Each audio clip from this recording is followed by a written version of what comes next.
14ই ফেব্রুয়ারিতে lonely feel না করতে চান, পার্টনার দরকার, আমার এই পদ্ধতিটা অনুসরণ করুন। শুধু মাছটা হাতে নিয়ে গান গাবেন। I love you sexy fish. মাছ খায় পা উল্টা। সো গাইস 14 ফেব্রুয়ারি আগে মধ্যরাতে যদি এই মেথডটা ফলো করেন, আপনার অনায়াসে একটা পার্টনার পেয়েই যাবেন। তো আজকে আমি বসেছি কিভাবে মাছকে পরিষ্কার করতে হয়। যদিও কখনো আমি মাছের আঁশ ছাড়াই নাই। তো আমার হাতে যেটা দেখতেছেন এটা আমি বাজার থেকে ৳30 কিনছিলাম। তো বিষয়টা হচ্ছে আমার মাছ ছোটবেলায় যেভাবে ডইলা ময়লা সাফ করতে গোসলের সময় এভাবে করে আমি সাফ করতেছি। যত আঁশ আছে সব বের করার পরে এই কেচি দিয়ে তার যে পাখনা গজাইছিল সব পাখনাগুলো আমি কেটে দিচ্ছি, ছেঁটে দিচ্ছি।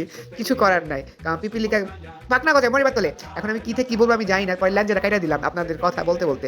এখন আমি বিসমিল্লাহ করতে যাব। যদিও আমার এই বিষয়টা খুবই খারাপ লাগে যখন আমি এভাবে কাটাকাটি করি। আমি নিজেই ভালো মানে খুব অস্থিরতা ফিল করি। এখন দেখেন আমি কি করি।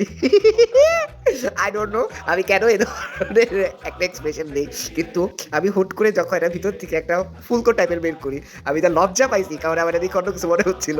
সো গাইস আপনারা দেখতে পারলেন এরকম ফান করতে আমি কি থেকে কি বলবো আমি জানি না। কিন্তু অলরেডি আমার মাছ পরিষ্কার করে ফেলছি। কালকে আপনাদের এই মাছের একটা রেসিপি করে দেখাবো। আল্লাহ হাফেজ।